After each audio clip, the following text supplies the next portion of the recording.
Olá, boa tarde. Você já ouviu falar na geração nem, nem trabalha e nem estuda? Pois é, a expressão bem-humorada traz, na verdade, um problema social muito sério. E não é por falta de incentivo que os jovens se encontram nessa situação, não. Por lei, adolescentes entre 14 e 16 anos podem trabalhar como jovem aprendiz. Eu sou Rafaela Vivas e esse é um dos destaques do dia. Confira agora os demais. Lesa pátria. Supremo Tribunal Federal autoriza cumprimento de mandados judiciais em operação que tem o deputado federal Carlos Jordi, do PL, entre os alvos. Tribunal de Justiça de São Paulo terá concurso só para mulheres para cumprir regra de gênero. E ainda a Justiça garante indenização ao operador de produção de frigorífico vigiado por câmeras de segurança dentro do vestiário da empresa.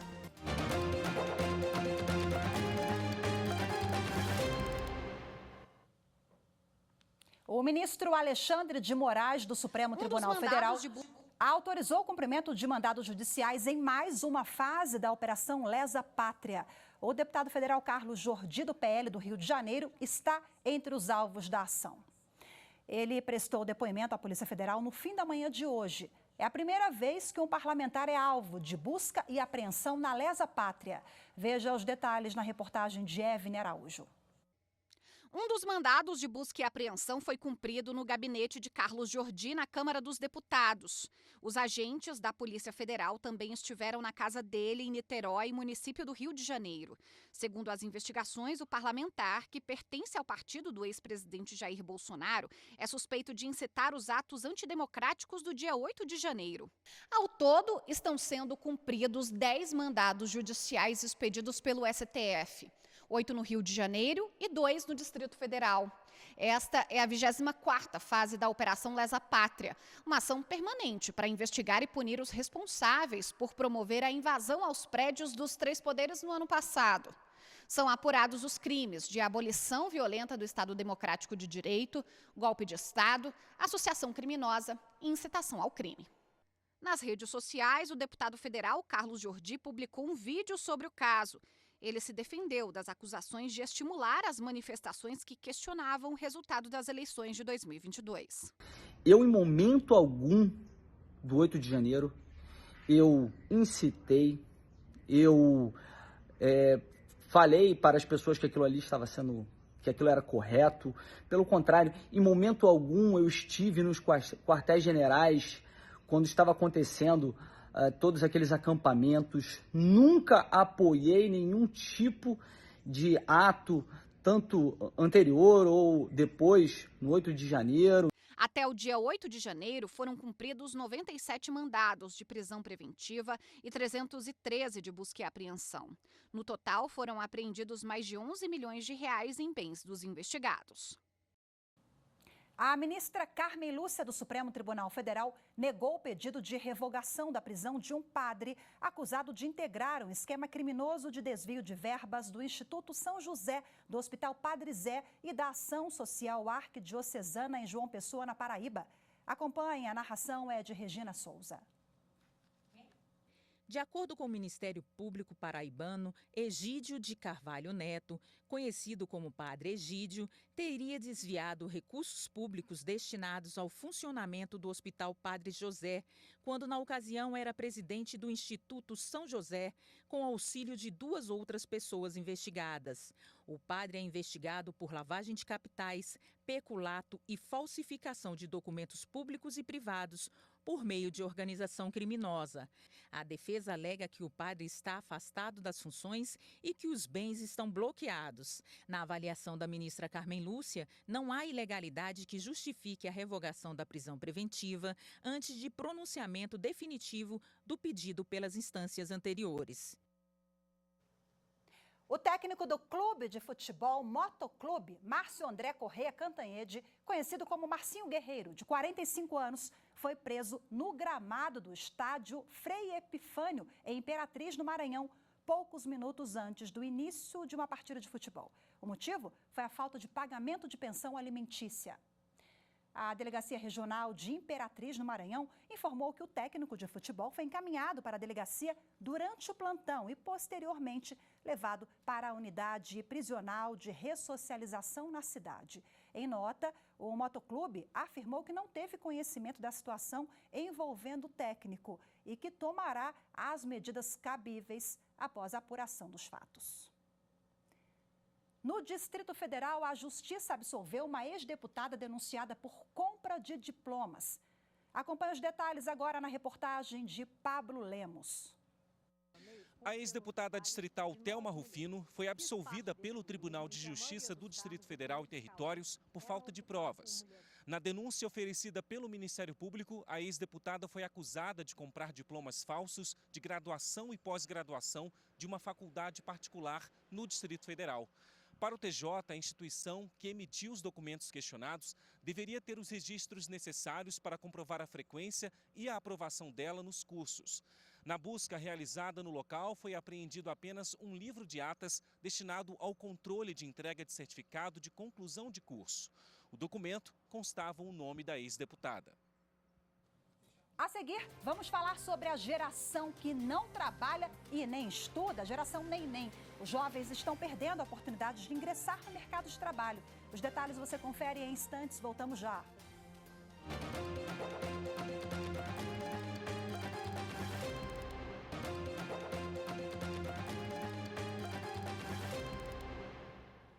O ministro Alexandre de Moraes, do Supremo Tribunal Federal, anulou decisão da Justiça do Trabalho que havia reconhecido o vínculo de emprego entre uma médica e a Casa de Saúde Santa Marcelina, em São Paulo.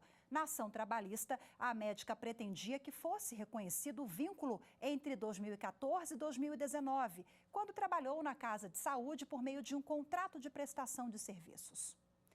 No STF, o hospital alegou que a empresa da médica fora criada em 2002, mas mais de uma década antes da prestação de serviços e que a contratação dela se dera sem demandas pré-estabelecidas a partir da solicitação de outras equipes para participação complementar no atendimento médico.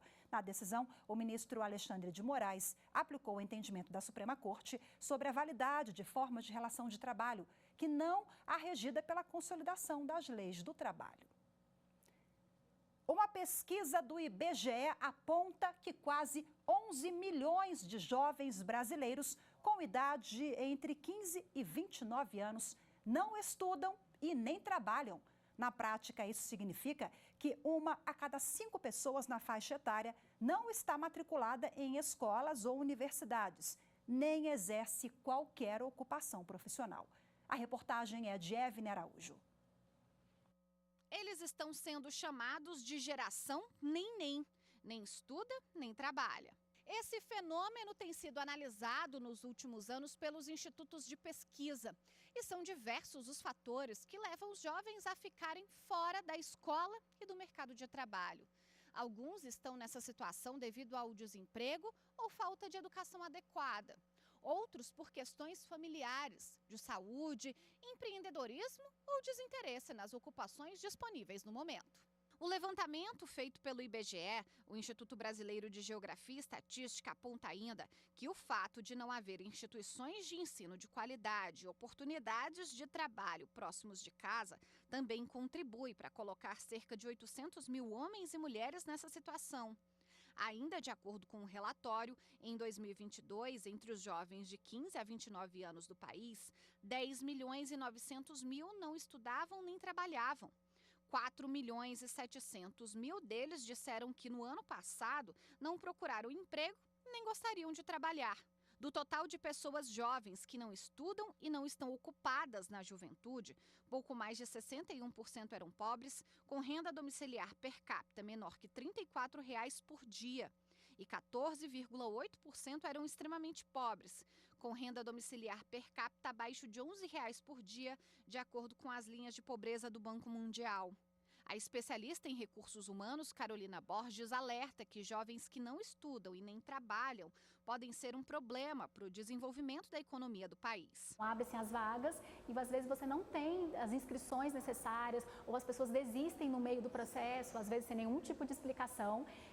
Isso impacta, claro, o processo de sucessão, de formação dessas categorias de base para encarreiramento no negócio e, claro, economicamente isso também é um baque, representa um risco alto para a geração de riqueza para o país. A especialista também pondera que esperar muito para arrumar uma ocupação profissional pode prejudicar o jovem na hora de competir por futuras vagas no mercado de trabalho. Quando eu não coloco a mão na massa, eu não procuro, por exemplo, um trabalho voluntário, um estágio, me envolver, por exemplo, às vezes no início, bem no início, com um programa de menor aprendiz, eu vou perdendo tempo de criar essas histórias que vão ser contadas numa entrevista. E aí eu fico em desvantagem quando eu estou falando de outros candidatos que começaram a fazer isso cedo. Então, se eu passar um curso inteiro, por exemplo, estudando apenas, e deixar para procurar um emprego, uma oportunidade mais para frente, a chance de eu não conseguir essa vaga, ela é maior.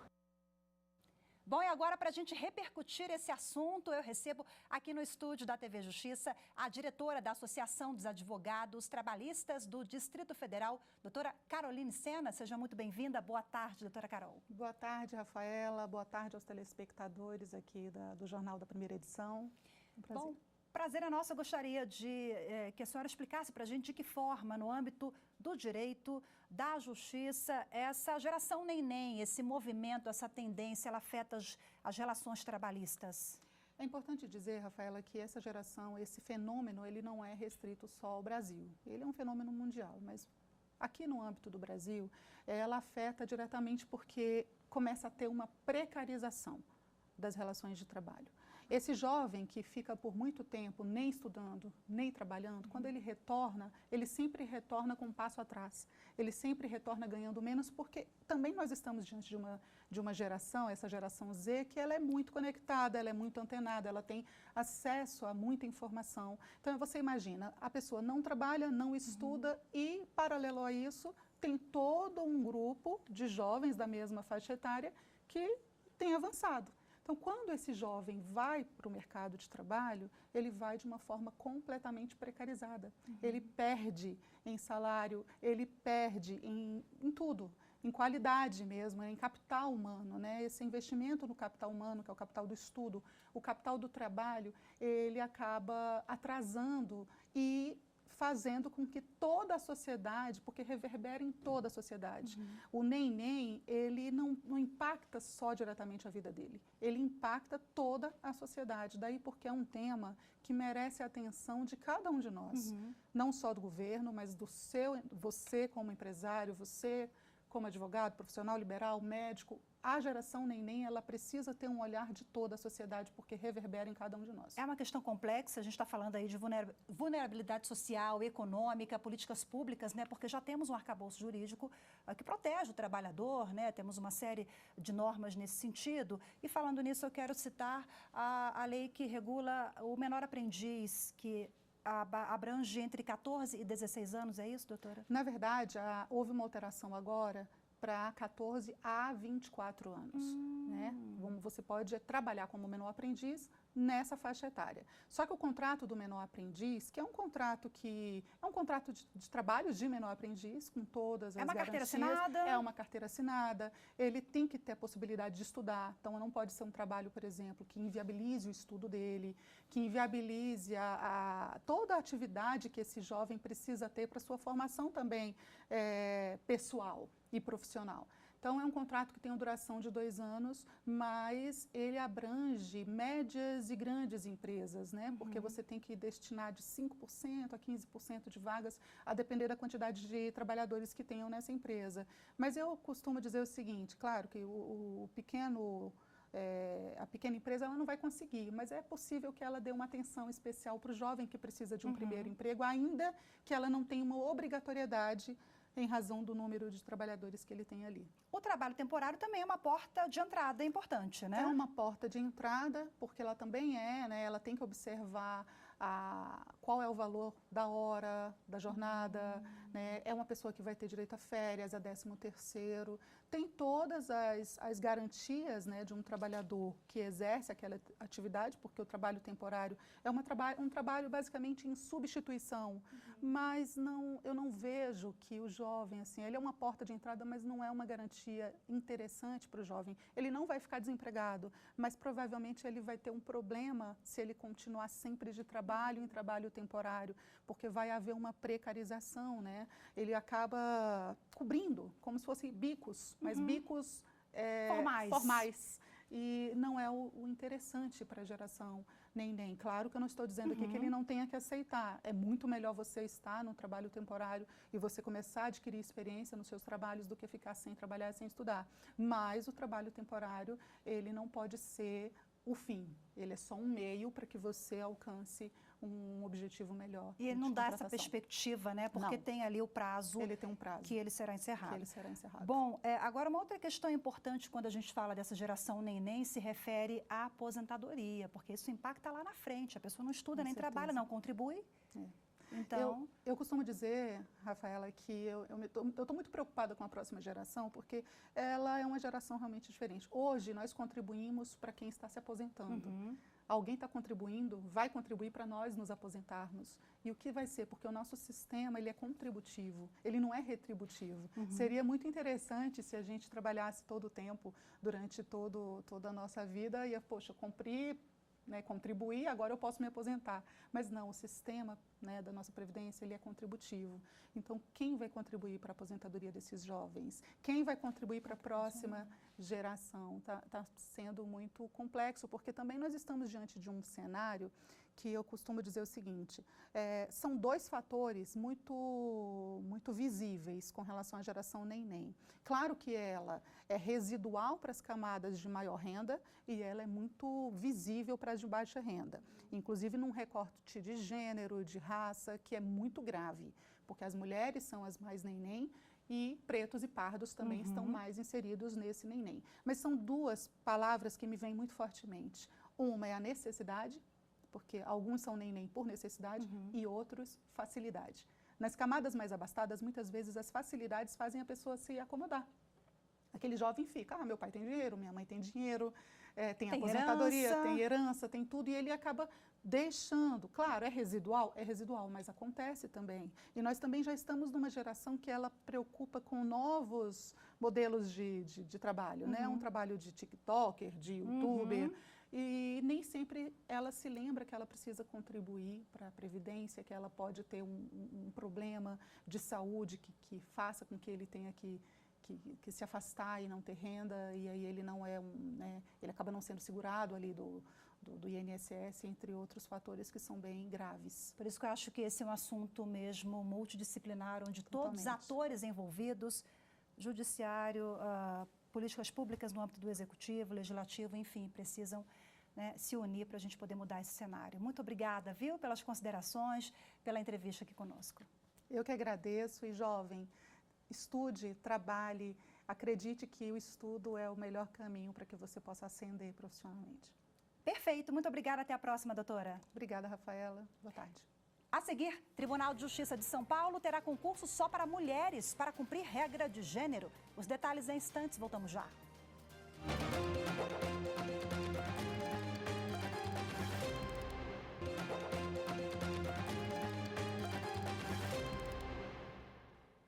Pela primeira vez na história do Judiciário, será aberto um concurso para magistratura exclusivo para mulheres. Esta semana, o Tribunal de Justiça de São Paulo aprovou o edital para as candidatas. Acompanhe na reportagem de Carolina Chaves. A equidade de gênero e raça na magistratura brasileira tem sido uma das prioridades do Conselho Nacional de Justiça nos últimos anos. Desde o ano passado, o Conselho passou a fazer um diagnóstico mensal sobre a paridade no judiciário brasileiro quanto a gênero, raça e cargos. Segundo dados do CNJ, a participação feminina na magistratura brasileira representa apenas 15% do total. Em mais um passo para incentivar a presença feminina na magistratura, em setembro do ano passado, o CNJ divulgou uma resolução que determina a alternância de gênero para promoções por merecimento.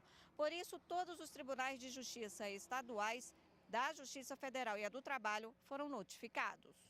Em atenção a essa determinação, o Tribunal de Justiça de São Paulo aprovou esta semana a abertura do primeiro edital do concurso no critério de merecimento para o cargo de desembargador exclusivo para mulheres. A vaga que será ocupada é decorrente da aposentadoria do desembargador José Tarcísio Beraldo em 8 de janeiro. Um operador de produção de um frigorífico em Campo Grande, Mato Grosso do Sul, vai ser indenizado por ter sido vigiado por câmeras de segurança dentro do vestiário da empresa. A 6ª turma do Tribunal Superior do Trabalho considerou o monitoramento injustificável. A reportagem é de Samanta Flor.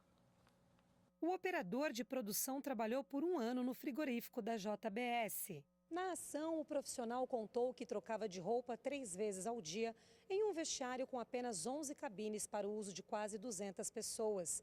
Para não baterem o ponto com atraso, os empregados acabavam se trocando na frente uns dos outros, em uma área monitorada por câmeras, o que gerava desconforto e constrangimento. No processo, a empresa não negou o uso de vigilância no local, mas alegou que não focava na área dos banheiros e das cabines para preservar a intimidade dos trabalhadores. O intuito seria inibir furtos e proteger o patrimônio. O pedido de indenização do empregado foi negado em 1º e 2º grau. Isso levou o operador a recorrer ao Tribunal Superior do Trabalho. Ao julgar o caso, a relatora na 6ª turma, a ministra Cátia Arruda, votou pela condenação do frigorífico por danos morais. Segundo a ministra, a jurisprudência do TST entende que o monitoramento de banheiros e vestiários fere direitos fundamentais à dignidade e à intimidade. Logo, a gravação configura abuso dos poderes diretivos do empregador. Além disso, para a relatora, o fato de a vigilância ser uma medida para coibir furtos não afasta a conduta abusiva. A decisão foi unânime e ainda cabe recurso. A solidariedade pode ser traduzida como um sentimento de empatia pelo menos favorecido. Do ponto de vista jurídico, ser solidário é se responsabilizar pelo outro. Quer saber como praticar o voluntariado no Brasil? Acompanhe na reportagem de Evne Araújo. Depois de 17 anos fazendo trabalhos sociais informalmente, este ano, o Amigos que Ajudam virou instituto.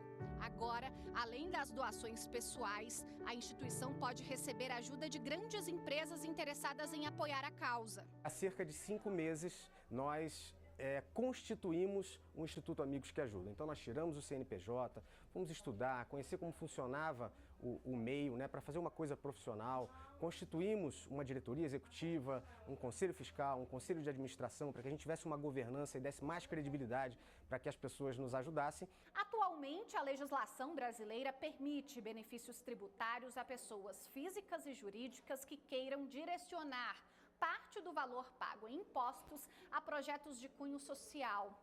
Empresas podem doar até 9% do imposto de renda a fundos de apoio ao terceiro setor.